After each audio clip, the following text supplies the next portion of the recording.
Jelajahi cara baru mendapatkan informasi. Download Metro TV Extend sekarang. Nah, karena masih menjadi perbincangan ya Naila, kita akan melihat bagaimana polling yang sudah dibikin Metro TV, bagaimana nih pendapat para pemirsa melalui akun menanggapi. Express ya. Ini apa nih pertanyaannya Gema? Yang pertama ada, apakah Anda merasakan dampak polusi udara terhadap kesehatan? Mayoritas menjawab iya.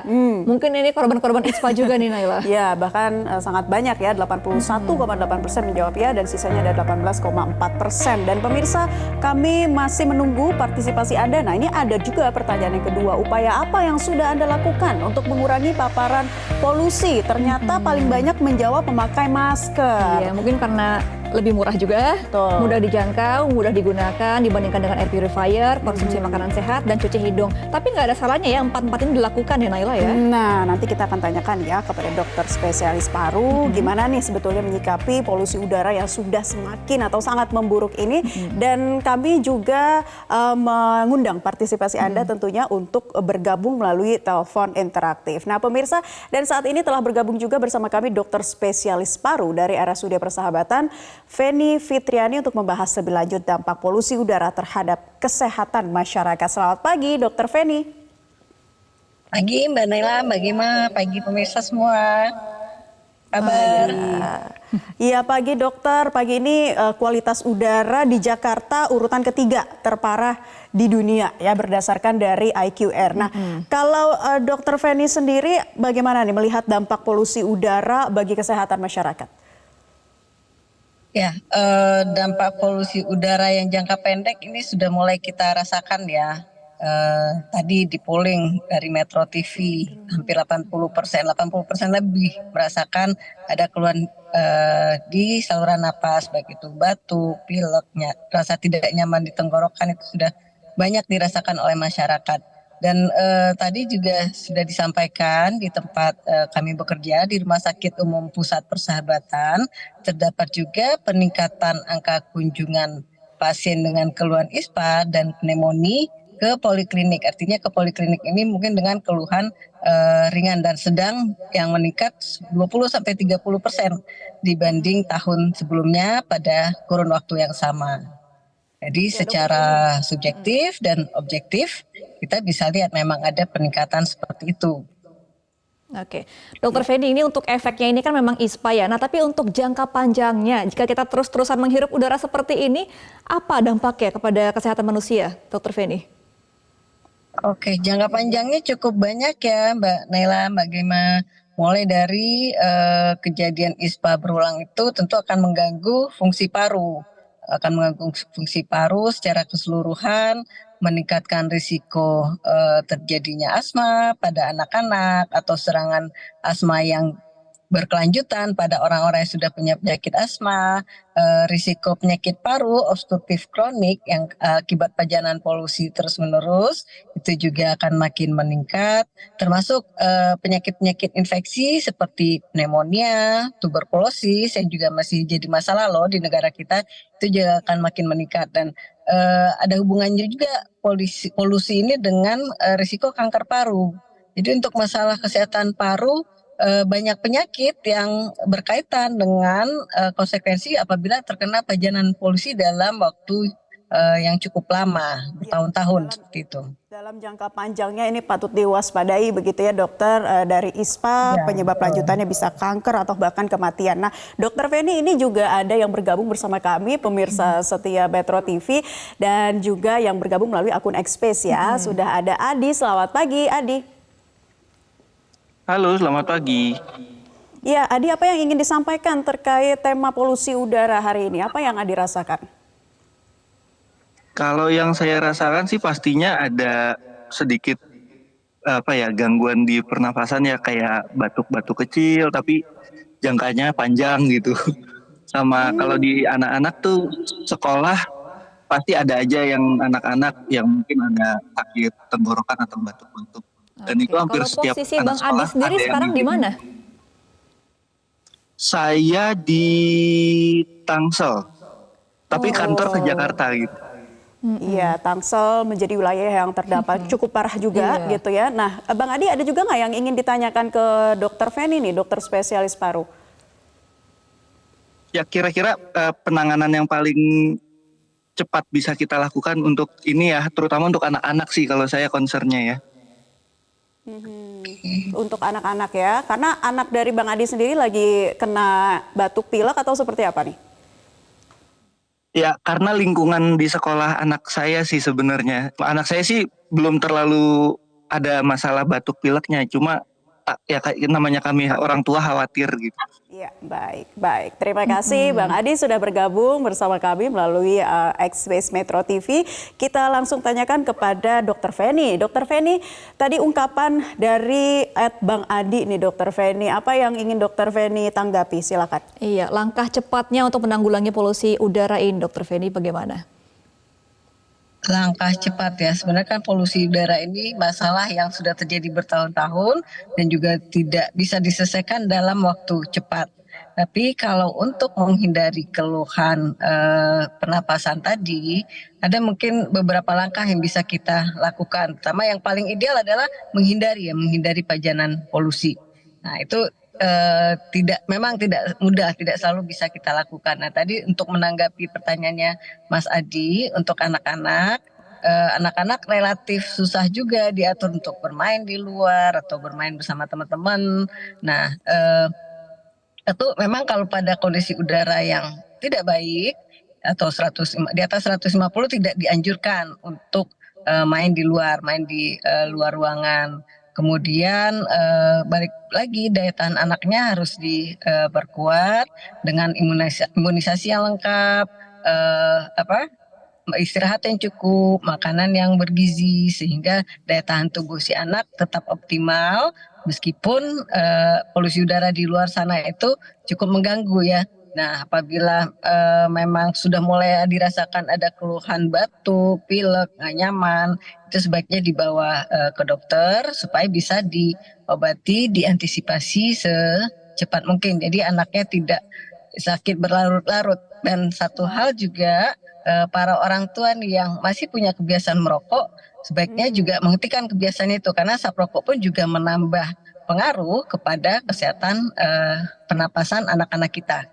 Baik, dokter, tadi kan untuk anak-anak kalau bisa jangan aktivitas di luar dulu. Nah, bagi orang dewasa seperti apa nih dok? Karena masih banyak ini kita lihat ternyata di pinggir jalan mereka yang masih senang berolahraga. Nah, anjurannya dari dokter nih seperti apa? Boleh nggak sih olahraga di luar atau di dalam aja sebenarnya? Nah, balik lagi ya, Mbak, kalau olahraga tuh relatif ya seperti disampaikan sebelumnya. Untuk kondisi udara, jadi beberapa hal yang harus kita perhatikan. Bagaimana kondisi orang yang berolahraganya, bagaimana kondisi di luar.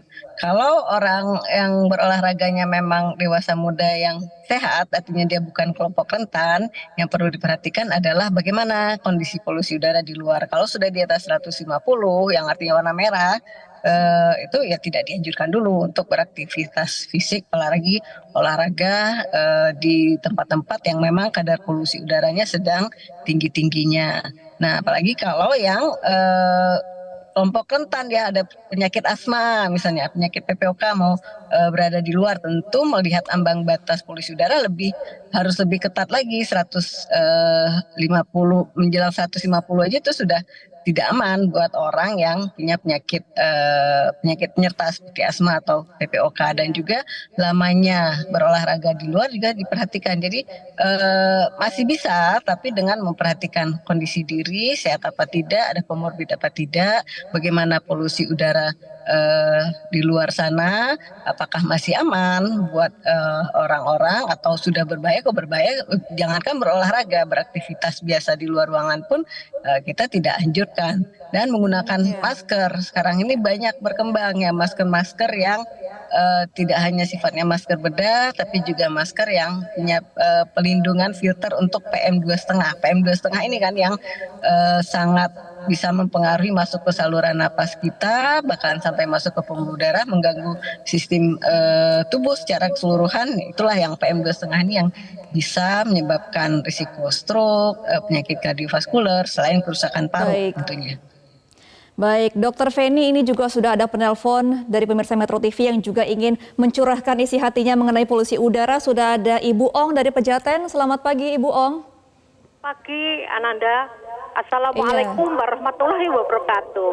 Waalaikumsalam warahmatullahi wabarakatuh. Silakan Ibu Ong. Dokter Feni, saya mau nanya. Ya, Bu Ong. Kan akhir-akhir ini udara Jakarta, terutama di hari Minggu, nomor 3 terburuk di dunia. Lalu bagaimana kita, Dok, untuk keluar rumah agar terhindar daripada ISPA? Lebih-lebih kita yang sudah lansia ini, Dok. Kan sensitif sekali, dokter, untuk menghirup udara yang kotor. Lalu untuk mencegah agar asap motor dan mobil itu perokok, bagaimana, Dok? Langsung orang yang bakar sampah, motor ini luar biasa, dokter. Nah, saya punya pengalaman buruk, dokter. Cucu saya kena pneumonia, Dok. Dia masih umur 9 bulan, tetapi Allah berkehendak lain. Baik. Ya. Baik, Ibu Ong, terima kasih atas kesediaannya sudah bergabung sama kami. Ya, Kita akan Assalamualaikum warahmatullahi wabarakatuh. Waalaikumsalam warahmatullahi wabarakatuh. Langsung saja, Dokter Feni, silakan ditanggapi, Dok.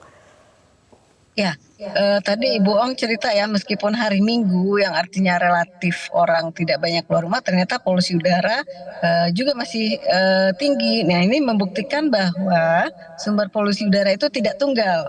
Jadi banyak, bisa dari transportasi memang, dari industri juga bisa, dari pembangkit listrik juga yang masih menggunakan tenaga batu bara juga bisa. Jadi tadi meskipun hari Minggu nggak banyak orang keluar rumah, tapi kok polusinya masih aja ya.